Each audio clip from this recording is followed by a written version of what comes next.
Hi everyone. We all know that now Museveni is looking for allies, or he's looking for people to actually legitimize his presidency. It is a hard task for him because not so many now are actually willing to send him congratulatory message that would be a sign that they have recognized his government because of the atrocities he has done. Usually, by this time, Museveni would have received congratulatory messages from different embassies, US Embassy, American, European, and so many other African countries. What is interesting is, of course, it is the neighbors that have to congratulate Museveni first. And for this matter, what happened was, John Pombe Magufuli of Tanzania, who used the same tactics as Museveni in his previous election, was the first to congratulate him. But that didn't come as a surprise, because from what we have seen on his tweet that he sent out to President Museveni, Rais Pombe Magufuli received a very big backlash from the people of Tanzania.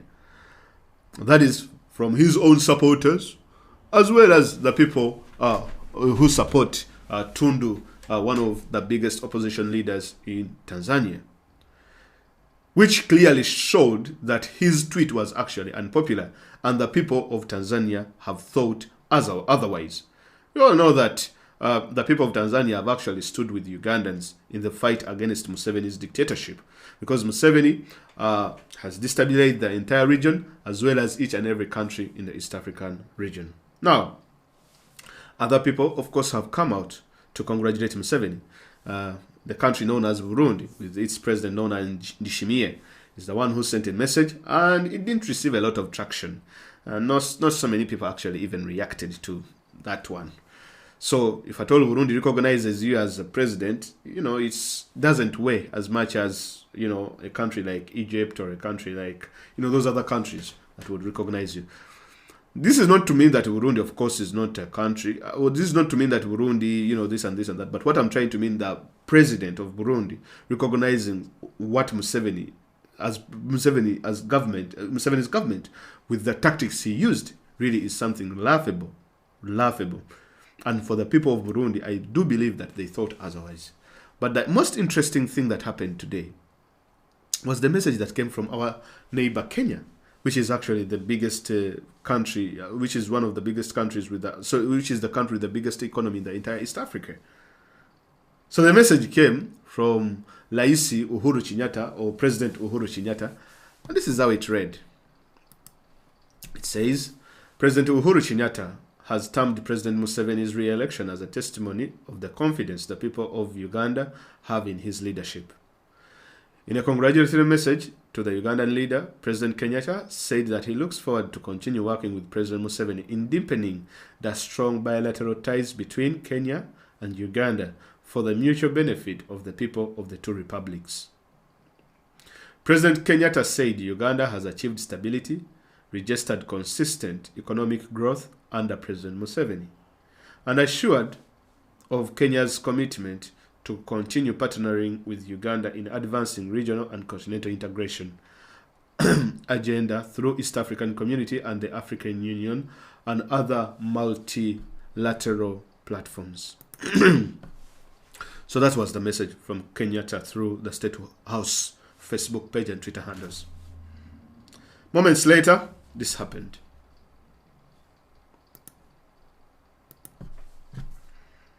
What you see there, Facebook actually flagged the message. They claimed that what they flagged wasn't the message, but the picture. After a while, when they got that flag, you know what happened? They pulled the message down. Not only that happened, but the people of Kenya, who have stood with the Ugandan people for all this time throughout fighting Museveni, they actually sent the State House, they bombarded it with fiery replies, both on Facebook as well as Twitter. We would like to thank the people of Kenya and other countries who have stood with the Ugandans. You guys have really done a good job for us. You guys have really helped us. Things would have been worse if at all you guys didn't care. And for that, we will never forget your input that you have put in to help us and to help fight for the plight of the Ugandan people.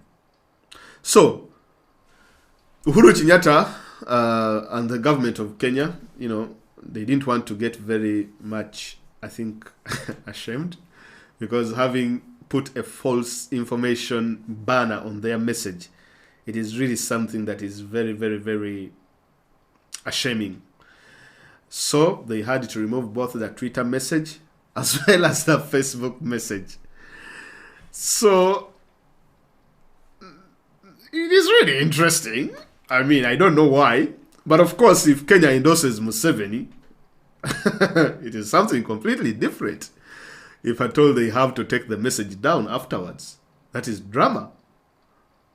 It is real drama.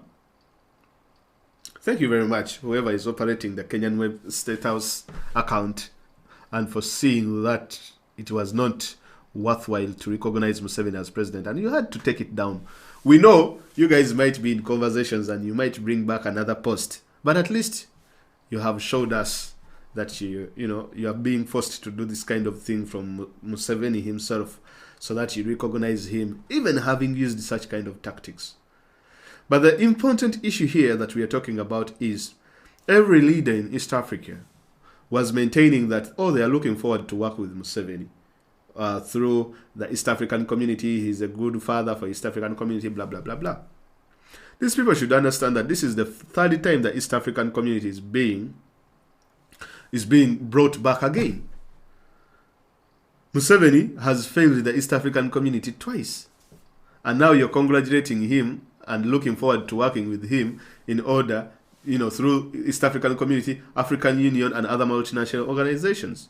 Museveni has lived through the East African Cooperation, then the East African Community, then the African Organization of African Unity, and now the African Unity. He has lived through all those years.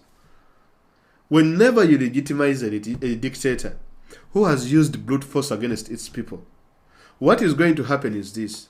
The next time another dictator within East Africa does the same to his own people, the neighbors will keep quiet, and also they will send a congratulatory message to that particular dictator. So as East Africans, what we shall be doing is grooming dictators and small gods within the region that do not want to leave power, that want to serve until they die, and that crush and kill their own opponents, and that treat their opponents as enemies. That is the sort of leadership that we are building in the East African region. That is what we are building. Be it Kenya, Uganda, South Sudan, Tanzania, Rwanda, Burundi. The problem of Africa and East Africa has never been economics. No, the problem of East African community and all these other multinational organizations, it is only one problem. It is leadership. It is leaders that do not want to leave power. It is leaders that don't want to be critiqued. It is leaders that do not want advice from other people. It is leaders that think that for them they don't run out of ideas. That for them, their ideas, they are always having ideas, even after 40 years. I'll give you an experiment that happened in West Africa. 2 countries and 2 leaders. One was Kwame Nkrumah of Ghana. The other one was Felix Houphouët-Boigny of the Côte d'Ivoire.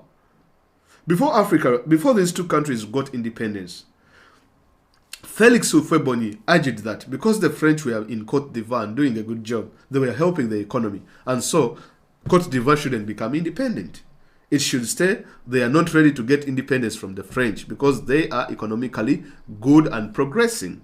On the other hand, Kwame Nkrumah told this gentleman that, look here, we need political independence first before we can have economic independence.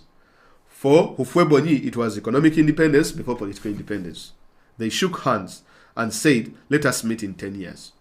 In 10 years, Nkrumah, of course, had championed independence in Ghana, but he had also become president. And for that reason, he progressed with this idea, whereby they had to put political independence first before economic independence. On the other hand, Felix Houphouët-Boigny had also become president, and Côte d'Ivoire had received its independence, but then he had also progressed his idea of economic independence first before political independence. This is what happened. Nkrumah, 10 years later, he was toppled and took out of power. 10 years later, Houphouët-Boigny and the Côte d'Ivoire was progressing economically, and it came to be known as the Ivorian miracle. Jobs and all this kind of thing. There was a lot of economic growth in Côte d'Ivoire. And it was a country that was being looked at. And during all that time, Ghana was going through a series of coups, one after the other. Politically, things were failing to work out. But on the other hand, in Cote d'Ivoire, the gentleman ruled for over 35 years, I think, or 30 years, I stand to be corrected.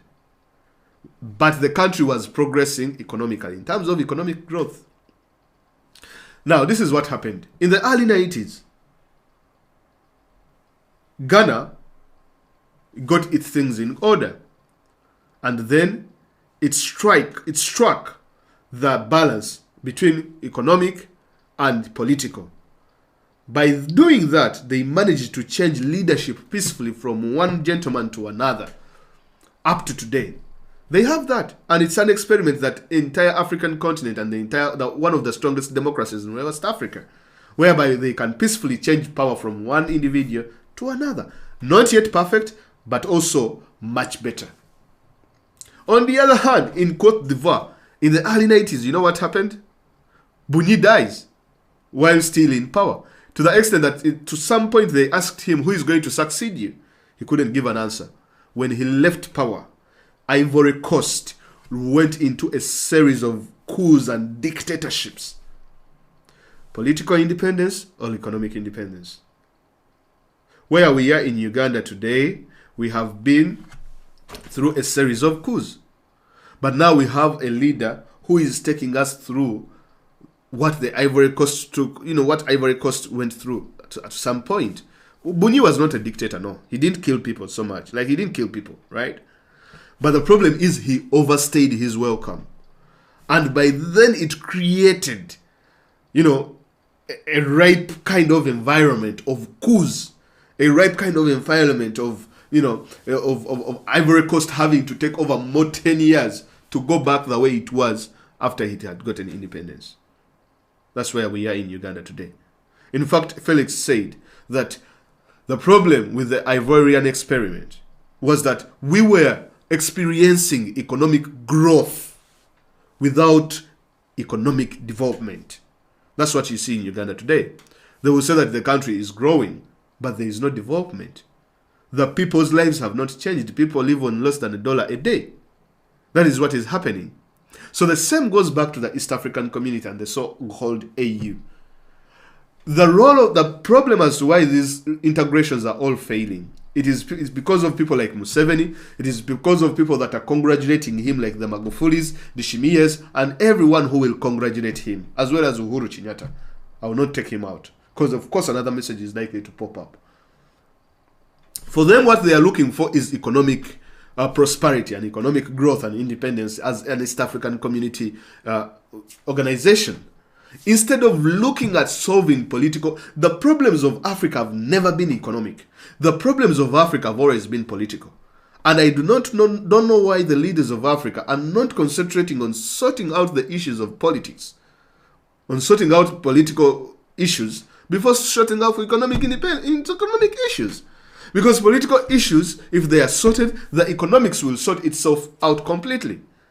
This does not need rocket science. The reason as to why the Europe and these other Western countries are progressing at a much faster rate, and then we continue complaining here in Africa, it is because they sorted the issue of leadership. You will not come to the UK finding the one prime minister fighting over another prime minister because he has refused to leave power. That is why in the US, the only thing that they are proud of as a nation is because they can peacefully transfer power from one person to another one. And when their democracy was being threatened by that element this year, they panicked. At that moment, the Wall Street does not matter at all. At that moment, all these giants, the rich people and the economic growth does not matter at that moment. Because in a whisk of a second like this, everything that they have worked for can easily crash and go away. Libya, for example, was a prospering economy on the African continent. But because they did not solve the issues of politics in their country, bang, gone. Politics has to be solved. If any country in the world is coming up, you see, even in the European Union Parliament, these things are empowered with power. Like the power is checked. You can go to the European Union Parliament and they can overturn a decision in a particular member state. But if you go to the East African Parliament, the East African Courts of Justice, whatever, they cannot overturn a decision in particular courts of state. Then it means that East African Parliament, East African Community, blah, blah, blah, Court of Justice, they are all just, they're all just on paper formality and to receive donor money and eat that. So, in conclusion, all East African countries and African countries should understand whenever you legitimize Museveni's government by sending him congratulatory messages, you are calling onto yourself something that is likely to happen in your country. Not today, not tomorrow, but your time is coming.